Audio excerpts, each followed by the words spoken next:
Hello everyone. So as you can see, we have a matchup of Korvac versus Dr. Manhattan. I thought this would be actually a very nice matchup and a lot of people want to see. So without further ado, let's dive right in. So starting off with Korvac's feats.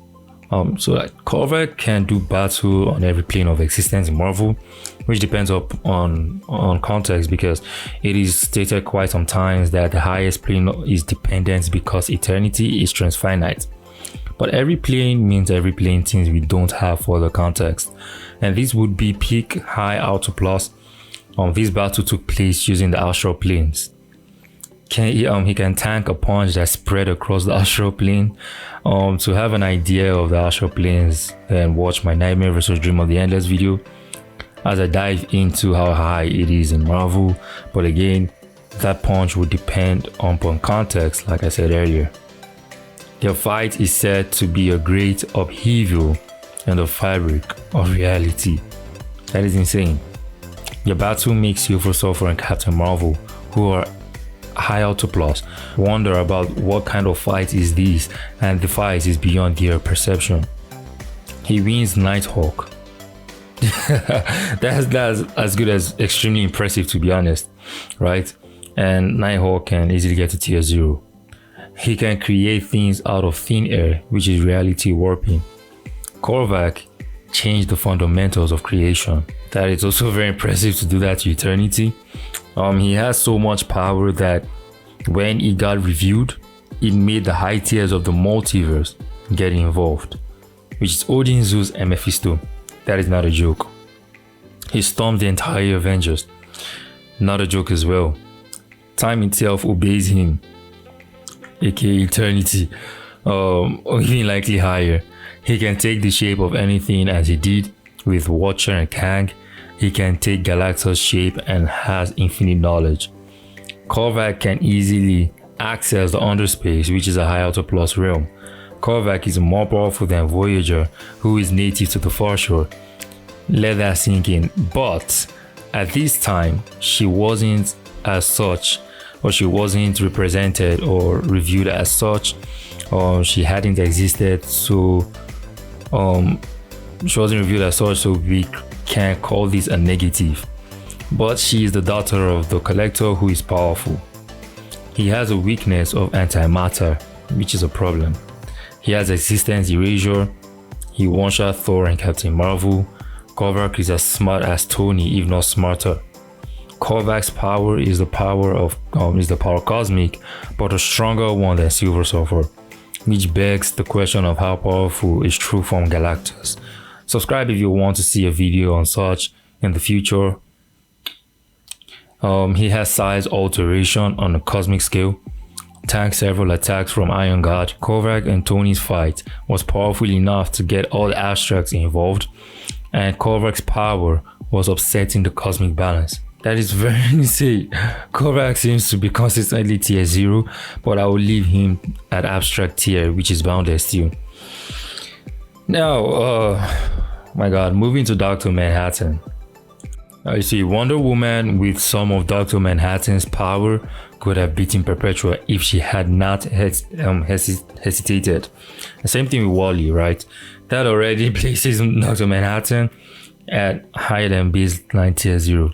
Honestly, Mr. Mixie considers him to be far more powerful than himself. That already just places him on tier 0. Anyhow you want to put it, because Mixie is high up to plus. He is omnipresent throughout every universe and timeline, well, which is impressive and is nothing surprising. The portion of his power that was randomly absorbed by Mobius' chair and the one that was given to Wonder Woman by Quintessence were not the totality of his power. Clark is a true heir to his power.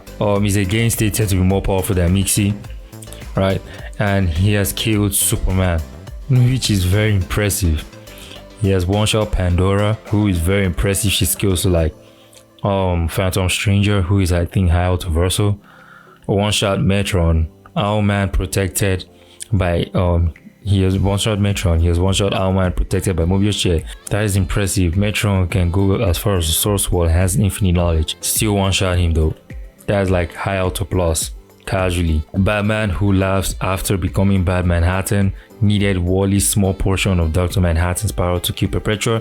And it's insane because a little power from Dr. Manhattan is what amped Batman Who Laughs from being below Wonder Woman without any much amp to being the level of an amped Perpetua, and became the Darkest Knight that could beat the hands with Diana if they tried, which is just insane, bro. Dude's power is abnormal. He's the strongest being Lex Luthor had encountered until that point, which happens after the event of Darkseid War, when he met Anti-Monitor and Darkseid. And if he remembers Blackest Night, I think it should include Necron as well, but he might not remember it because of New 52 stuff. Seals Wally away with no effort, has destroyed Guy Gardner's ring with no effort, which is insane. He can manipulate Etrigan's Hellfire and Zatanna's magic, all the magic users at once, and one-shot all of them. But that's not current Zatanna though. I mean, it doesn't change much. Current Zatanna is still weaker, I think. Tank's combined efforts of Firestorm literally just solo the entire Justice League and the entire crew, and bro can regenerate from like a single atom.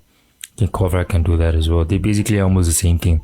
He's a threat to all of creation. He initiated the Flashpoint. Bro, hey, oh my goodness, that's insane. He has erased every trace of Wally from history. Wally, with a portion of his power, stopped Eobard Thawne from beating Barry, while Wally was trapped by the Batman Who Laughs, bro. So it's like, dude is really impressive. I could keep going, but I would just like try to quantify his power. Perpetual Wild Amped was like 100 times stronger than before, so it should be like 100 times multiversal, which is fair enough. That's like some levels into tier 0. And then Manhattan, bro, just moved like TDK from like high auto plus to like that level with a little portion of his power. That's a little portion. I'll say like Manhattan is like levels like maybe an infinite transcendence into tier 0, which is not far from it. So looking at both these characters, they both scale to tier 0 and higher, but I think Manhattan scales a bit higher.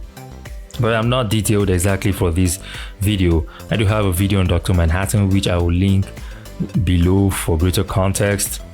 So Korvac and Manhattan basically have the same hacks abilities. Literally, they're basically the same being but different colors, which matches their behavior, anger and chilled. Now this fight boils down to not bring power. If not, Korvac will take that, as he is rivals to Tony in that, and Tony for sure is smarter than Dr. Manhattan. If you want to try me in the comments, you can try it. Korvac has issues with antimatter, in which if used on him won't kill him but will scatter him, and that would take for a very long time to gather himself back, which is his GG. Manhattan on the other hand has an issue with curiosity and was ready to face death just so he can find out what happens. Actually, Dr. Manhattan's one is really stupid actually. Korvac can read and control minds, manipulate them terribly, but Manhattan cannot. But would that work on Dr. Manhattan? I do not think it will. If Manhattan doesn't find a way to use antimatter on him, then it is GG. But guess what? Dr. Manhattan's power are crisis energy, which is both matter and antimatter, which is a problem. Korvac isn't patient enough to figure this is the guy's power, and even though he did, they are relative in power. He also doesn't know how to fight. It is either he erases you from existence, or you just keep beating him, as seen in his fight with Hawkman, who seemed nearly on his power level, or Iron Man, who was on his level and kept beating the living hell out of him and blasting him around. On the other hand, if he tries to erase Manhattan from existence, Manhattan has serious causality manipulation if you had a quantum observer, and will just bring himself back. You are talking about someone who can erase people like Wally's history. Dude will bring back himself to life and fix it in the time stream. But rather, if he does such to Korvac, Korvac isn't coming back because he doesn't even know how to use his power smartly. And a heavy attack from Manhattan will just scatter Korvac across the multiverse. Manhattan wins this quite easily, despite them almost being the same thing. But anyways, if you found this video informative, please do to like, share, comment, subscribe, and see you next time. Peace.